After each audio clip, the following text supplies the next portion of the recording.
Hello gaming fans, welcome to Flumpy giving a random talk about what's coming up in Runescape this month. First on the list this February is the sinkholes. According to the behind the scenes article, these sinkholes were first created by Bilrach, who, for those of you who follow the lore, was in charge of the delving into Daemonhind. So basically, it's going to be a dungeoneering distraction and diversion. The D&D, looking at the behind the scenes video, looks like dungeoneering, and it's going to be quite a lot like dungeoneering, only you're competing with your fellow players rather than, working with them. Yeah, to me that all sounds pretty fun, but it seems as you can only play a couple of times a day. I think the reward's going to be more interesting than anything else. What all the possible rewards aren't yet known, but there's certainly going to be some XP lamps and some cosmetic gear. Hopefully it'll be decent XP so that it's actually worth playing once you've got all the cosmetic gear, unlike, some of the content that's out there.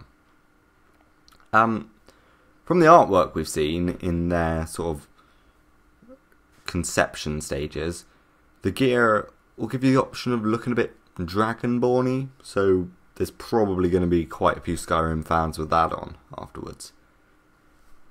The next week's update is the Slayer Tower.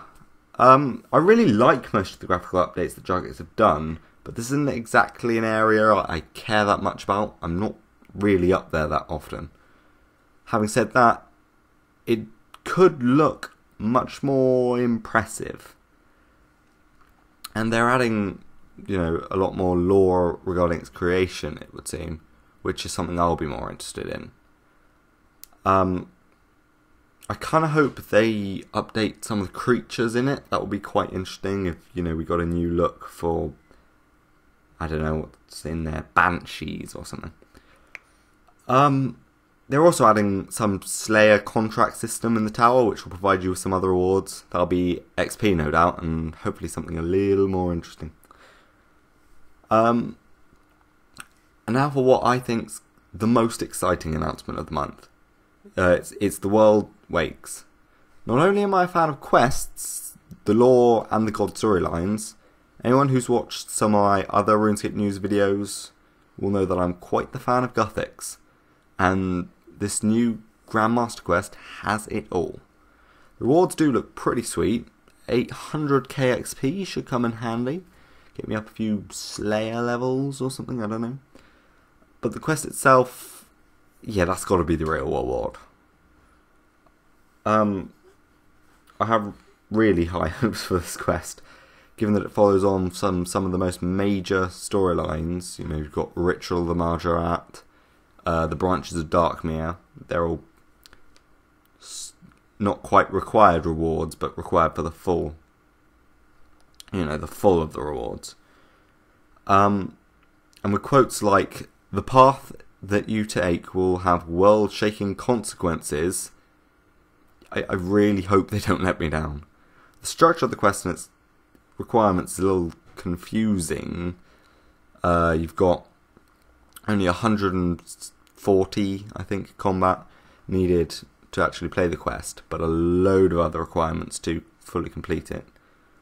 My bets would be on having the quest having one main storyline and lots of add-on storylines if you've got the other requirements to do it. The last week should see us with the Rehoming of Old Friends update. It seems to be about adding old characters from random events into the game somewhere that have been removed since. Well, all of them have been removed now, haven't they? Just as a bit of nostalgia for the older players. That probably won't mean much to anyone new.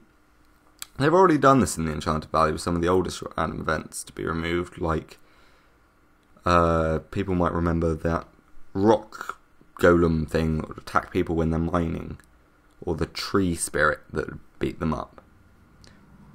I like the idea, but I'm not all that excited about it, particularly after the previous week. I'm mostly just interested to know what they do with Evil Bob and Escape Rune, whether we'll still be able to go there. Other than that, there'll be a few changes to Solomon's Store, maybe the Squeal of Fortune. I'm not sure quite what they meant by that. and a few teaser events, whatever that's meant to mean. I guess they mean like in the past when they released Dungeoneering, they did some pretty cool teasers for that. Like everyone floated up and did stuff. Yeah, so I guess we'll just have to keep our eyes open for that.